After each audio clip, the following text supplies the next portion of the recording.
situasi negara yang abai gitu. Nah, dan kemudian lawan kami itu adalah pengusaha yang kemudian dia dilegalkan oleh negara. Jadi negara memfasilitasi adanya pelanggaran norma atau upaya untuk merenggut hak asasi manusia dari pekerja.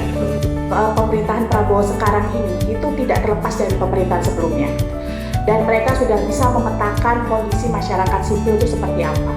Kita terfragmentasi, terpisah-pisah satu sama lain, saling curiga satu sama lain juga ada, begitu ya. Kemudian saling berkompetisi satu sama lain itu juga ada, begitu. Dan supaya ini isunya juga tidak naik, begitu. Kita juga disibukkan oleh kegiatan-kegiatan yang kemudian kita, kalau saya bilang musuhnya tuh banyak, gitu. Musuhnya tuh tersebar di mana-mana. Dan akhirnya pun kita kecapaian dalam mengadvokasi ini terkait dengan isu migran misalnya. Saya paham memang dengan kementerian dengan praktek yang dulu itu juga tidak baik, tetapi dengan kementerian sekarang ini kan kita juga perlu mengadvokasi lebih banyak. Ada banyak direktorat di sana, satu direktur dengan direktur lain saling berkompetisi, saling macam-macam begitu. Itu kan juga menyulitkan kita ya. Jadi kita kayak harus mundur step back gitu. Apalagi bagaimana kita mengkonsolidasi. Sebenarnya oleh negara untuk menyokong infrastruktur untuk dalam berbagai proyek-proyek yang ada di Indonesia, termasuk proyek-proyek transisi energi misalnya. Nah, lalu kita melihat juga bagaimana kemudian kerangka berpikir dan juga paradigma kuasa negara hari ini yang sangat represif gitu ya. Setidaknya di kepemimpinan Jokowi 10 tahun yang kemarin dan ditambah juga dengan anaknya hari ini dan juga Prabowo Subianto gitu, kita merasakan bahwa pola pembangunan itu ternyata tidak juga berubah gitu, bahkan semakin destruktif pada akhirnya gitu. Kita melihat berbagai kebijakan fiskal tadi yang juga disampaikan oleh Bang Rio gitu ya, baik itu melalui pajak yang kemudian tinggi, lalu kemudian di sektor-sektor efisiensi anggaran dan lain sebagainya, itu sebenarnya juga berdampak terhadap kemiskinan struktural bagi perempuan. Nah, dari berbagai pola pembangunan yang hadir, tentunya kita melihat bagaimana kemudian muara ini bukan bicara pada konteks hilangnya sumber penghidupan melalui eksploitasi sumber daya alam gitu ya, terus kemudian juga bicara pada aspek budaya dan juga sosialnya, tetapi juga kita melihat bahwa ada kemiskinan yang sistemik gitu, yang dihadirkan negara hari ini. Kalau data solidaritas perempuan di 75 desa, hampir 190 lebih masyarakat yang hari ini terdampak oleh pembangunan yang sangat eksploitatif dan juga patriarkis itu. Harus bermigrasi gitu, karena terdampak dengan adanya lingkungan proyek strategis yang itu mengakibatkan mereka kehilangan lahannya, mengakibatkan mereka tidak punya lahan pertanian maupun lahan yang lainnya, akhirnya mereka harus bermigrasi ke luar negeri, itu salah satunya.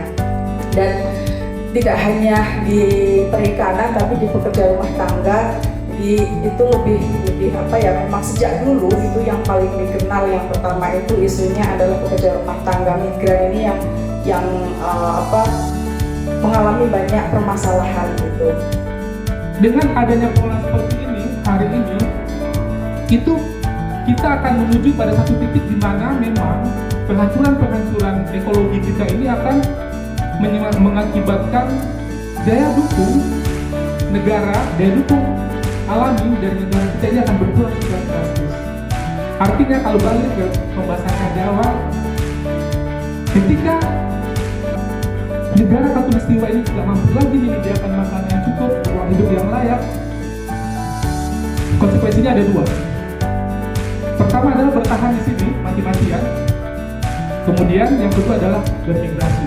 Benar-benar sehingga kita nggak sempat konsolidasi juga untuk membangun basis-basis politik, basis perlawanan di tingkat tapak seperti yang disebut Arba, bahwa kita perlu memberi perhatian di situ. Dan dengan itu mungkin salah satu hal yang bisa membuat saya yang juga berusaha untuk menjadi migran di antara para migran merasa begitu dekat, karena SBM ini adalah para migran yang berjuang untuk membantu para pekerja migran yang lain. Itu karena faktor politik negara yang hadir, yang sampai kapanpun kita ngurusin kasusnya Kalau negara tidak berubah wataknya akan begini terus. Hal yang sama soal pangan laut, soal macam-macam gitu ya. Jadi menurut saya teringat peristiwa 98 di mana semua kita merumuskan agenda perlawanan politik. Kawan-kawan di buruh merumuskan agendanya apa, di petani apa, di nelayan apa, di perempuan apa, duduk sama-sama, bangun kesepakatan itu dan lakukan perlawanan lintas kelas. Termasuk teman-teman mahasiswa. Kita lagi tidak bicara hari ini masalah kita sudah tahu semua. Tapi persoalannya adalah bagaimana mengkonsolidasikan action kita gitu. Kita sampai hari ini menurut saya kita banyak juga terjebak dengan agenda rutinitas.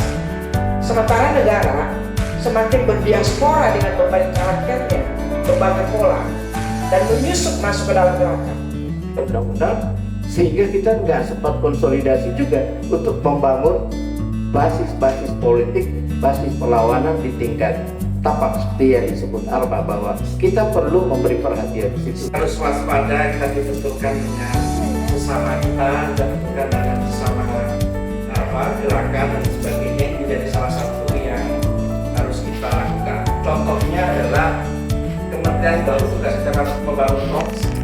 Ini perlu kami sampaikan ke teman-teman. Kami bersepakat dengan teman-teman yang lain untuk melaksanakan komitmen. Tapi kami tahu mereka sudah membangun NOX.